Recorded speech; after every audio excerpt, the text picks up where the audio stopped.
Welcome to Pennsylvania in Focus. I'm Anthony Hennon. In the contentious race for Pennsylvania treasurer, candidates campaign against each other's money management or lack thereof.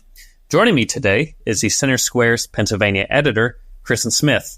Kristen, what is the state of this treasurer campaign and what are the candidates fighting about? Seems like every week there's new barbs to be traded, but this time it seems that they are just getting to the heart of the issue and attacking each other's decisions when it comes to managing money. Now, for reference, Treasurer Stacey Garrity, she's the incumbent. She's faced criticism, particularly from Erin McClellan, her challenger, about investing in Israel bonds after October 7th and supporting a small business savings program that apparently the Securities and Exchange Commission has described as risky. She also thinks that Garrity's comments about the war between Israel and Hamas are also bombastic and unbecoming of a state-held office. So that's kind of the position she's coming from. She's been repeating this point since the beginning of her campaign. On the other hand, Garrity's office is kind of attacking her on a much more basic level, saying that she just can't do basic math. This criticism comes from the mistake that was brought to light last week, that in her latest campaign finance report, it seems that she misreported a $10,000 contribution from the International Brotherhood of Electrical Workers, Local 5, which is out in Pittsburgh. She reported it twice.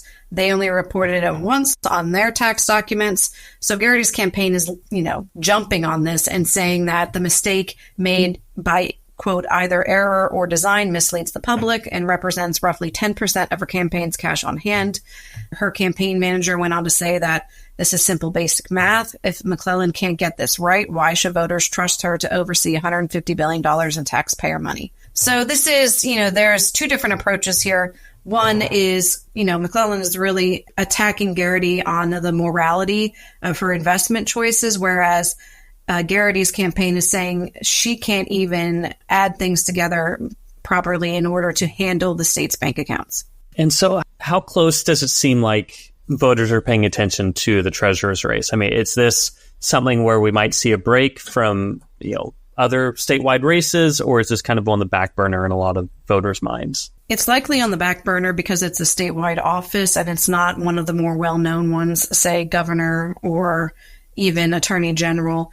It's something that is likely going to benefit from up-ballot support. So, if Republicans win in the elections generally, Garrity could very well get a bump from that overall ticket voting. A lot of people will still vote straight party on their ballots. So depending on which way that skews in Pennsylvania this year, that could help either candidate based on the performance of Trump and Harris.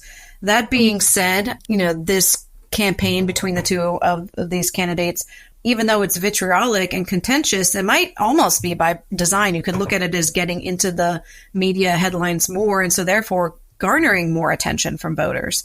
One of the big things that Garrity's campaign has done in recent weeks is to go all the way back to McClellan's prior congressional campaigns that she ran in 2014 and 2016, and saying that, she's been having a problem with basic math since then. And in fact, some voters or some party members filed a complaint with the Federal Election Commission saying that she knowingly missed 11 reporting deadlines, and that was clearly going beyond an honest mistake.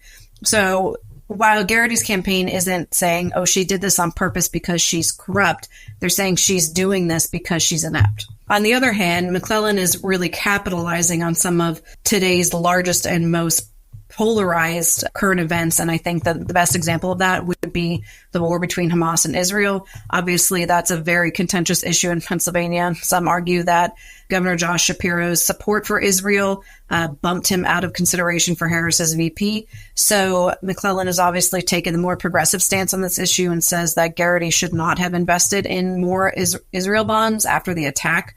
She also has taken aim at the treasurer's office for stewarding investments for the public school employees retirement system and the state employees retirement system, which covers public teachers and state workers, saying that, she's contracting with BNY Mellon, who invests in the Saudi Arabian stock market. And obviously, Saudi Arabia has a terrible record of human rights abuses. So essentially calling Garrity immoral for doing so. Now, Garrity's campaign is shot back on this, saying it's completely misleading. She has no control over what BNY Mellon does with their money, but she does know that they haven't invested in the Saudi Arabian stock market and they have no plans to do so. Kristen, thanks for joining us today. Listeners can keep up with this story and more at thecentersquare.com.